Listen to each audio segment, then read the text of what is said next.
No, it's a spawn flip. UAV recon standing by.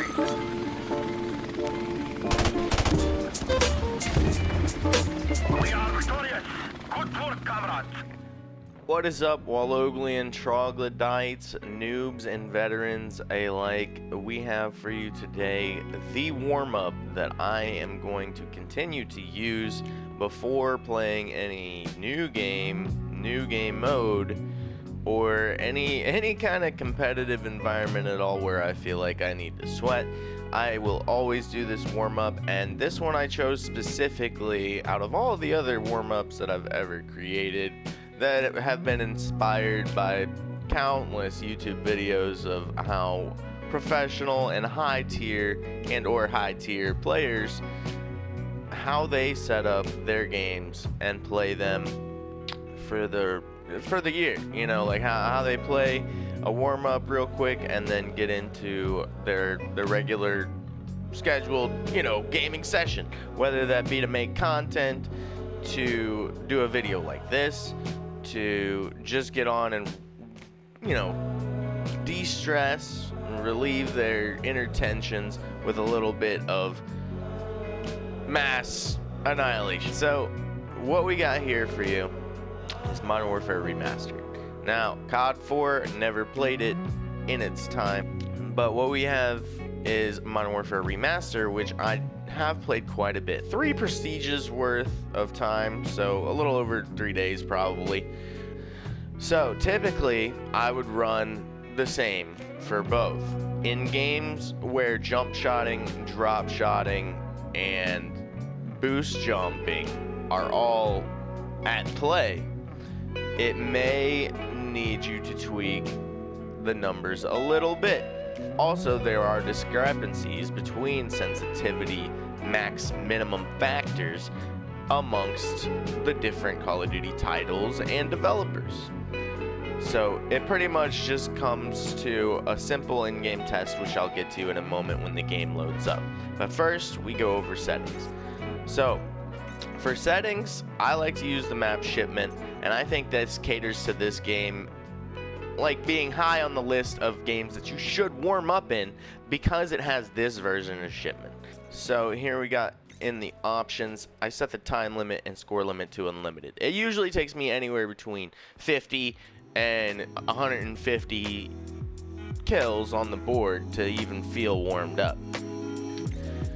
So as we go in through, the only other things that you're going to change in the game options general settings is going to be your radar. Put it always on. Kill cam, disable it.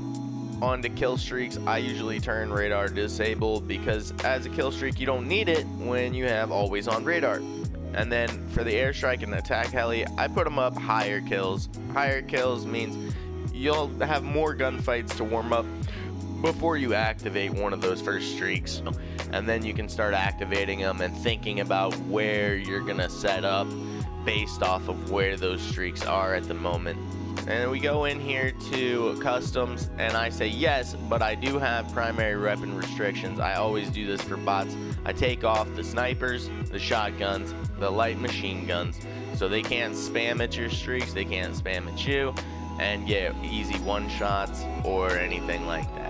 Now, for the secondary weapons, pretty much just disable those like more luckier one-shot weapons, even if they are headshot weapons, and the bots we always put on are on recruit, so you don't have to worry about them aimbot headshotting everything that comes inside their field of view. But we go into rail attachments, and I usually just take off the things that I don't want to see on the ground. Say I get bored with the gun I have, or the guns that I've gone through on my custom games loadout, because some people have, you know, stationary loadout once they get all the best weapons for league play, or for their you know, custom games with their friends. If they like Michael Myers, they got a class named for that, and so on. So anyways, I just take off like anything that I don't want to see. Silencers, that's a big obvious one. You don't want to have silencers when you have radar always on either. So like I mean, either way, it's just like, it's better to train your ears, your eyes, and your fingers all at the same time. So we go into perks here, and we've got perk 1, Bandolier. We've got Stopping Power, Juggernaut, Sonic Boom, Sleight of Hand, and Double Tap active. You want to ban the UAV Jammer, and you want to ban Overkill, just because sometimes you got to work on that sidearm action. Now we got Last Stand and Martyrdom. Very specific to this game, obviously. Everything else isn't going to have too much of an impact on you. Dead Silence may, but I like to run it in some of my warm-ups so that I can practice training those ears a little bit deeper. So then we go in here to Tacticals. I got those unrestricted. I actually should go in and restrict those, but I wanted to keep smoke, so we're gonna customize it. There we go. I keep melee weapons unrestricted because they can knife you anyways. Like, it doesn't matter. Want to be smart about it. Me, typically I run 4 bots.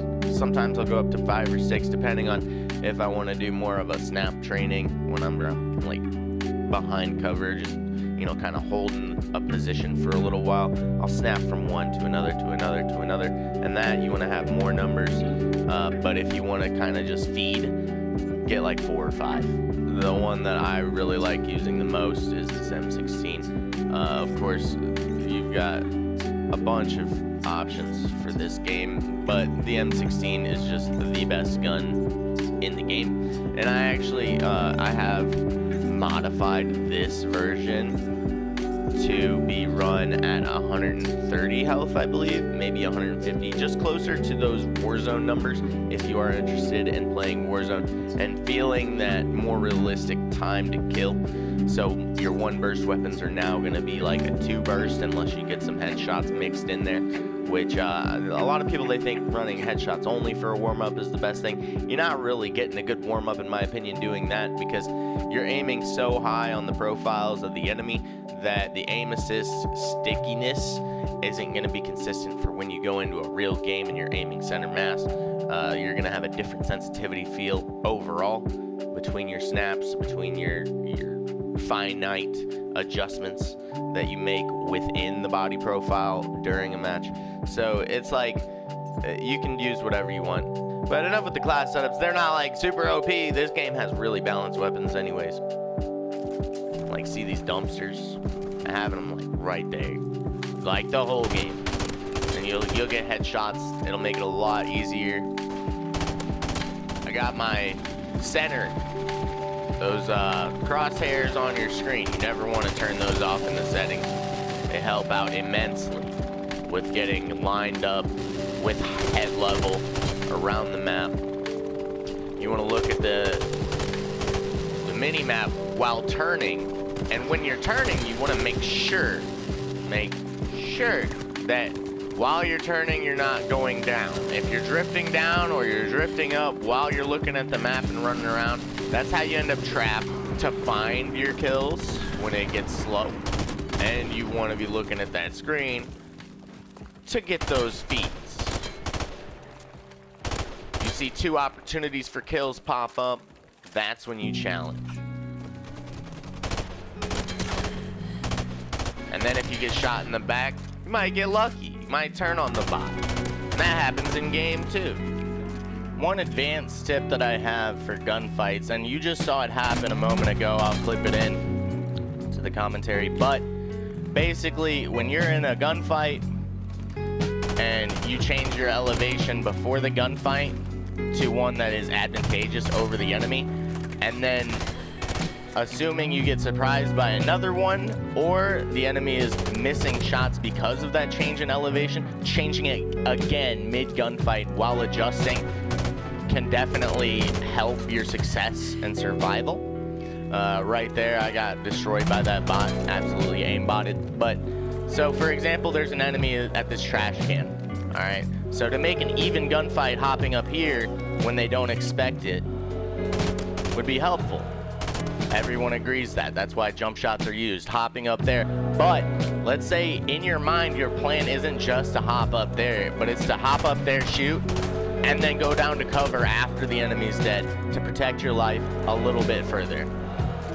Hey guys, just wanting to show you guys in-game how I managed to keep my warm-up sensitivity the same as the rest of the Call of Duty titles, giving me a sense of like grounding for when I get to other titles. I know that I'm actually rocking with the best sensitivity that I could personally run. There's a slowdown, there's a rotation for aim assist. So if you're gonna do this during your warm-up with the bots, make sure to keep aim assist off for that, and then turn it back on as soon as you're done testing your sensitivity. So let's say your favorite game is Call of Duty Infinite Warfare. I'm memeing at this point, but for real, let's say that it is, and your sensitivity on IW is a 7-9. Let's say that you keep your horizontal recoil higher than vertical like I do, and let's say that you wanted to, you know, keep that when you go into the next Call of Duty title of the same sense. So basically what you do is you go in and you count. You look at an item or an object or anything, a friend standing there, AFK if there's no bots in the lobby, and then you turn your look stick in a 360-degree fashion. Just peg your controller analog all the way over as far as it can go, and time. Use one Mississippi, use a, you know, have a friend help you. It kind of doesn't work that well though. I mean, it does if you're going from game to game, I guess, because there's going to be a consistent reaction time when it comes to the coordination between you and your friend that's having a timer.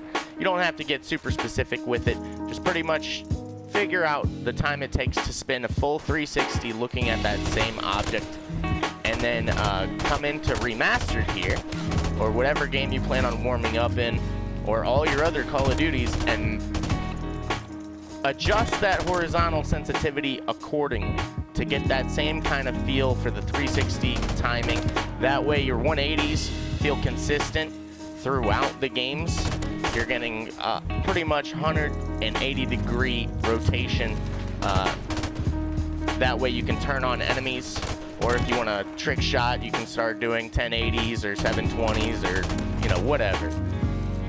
So doing this and adjusting as per game needs, like if the features of the game call for a lot of vertical play, like jump shots or boosts even, then adjusting that vertical just by 1 or 2 ticks off of the horizontal. You don't want to go much more than that, because then you're going to have an uneven flick when it comes to like going up and to the right or up and to the left. You want to have a very small discrepancy between the horizontal and the vertical, but you do want one, and it does gravitate in need for that difference in numbers depending on the capabilities of your character's height transfer. If you can transfer your height from being ground level all the way up to the 2nd story of a building real quick, then you want to have, let's say, a difference of 2 or 3 selectable options on the sensitivity menu. But if you can only jump a few feet like this game, see me, I have it set to 4 or 5. I only have a difference of 1, but it allows me to snap down and snap up to headshots easily. Depending on if the enemy's prone or drop shotting, I still feel like I have that reaction time to be able to handle that. A lot of people would say that my sensitivity is traditionally slow and that it's cool to have a high sense, but like many YouTubers have said before, having a high sensitivity in game isn't always going to help you out. Yeah, you might look like a keyboarder if you're, you know, trying to go for that look. Whatever you guys want, it's your game. You know, play your game how you want to.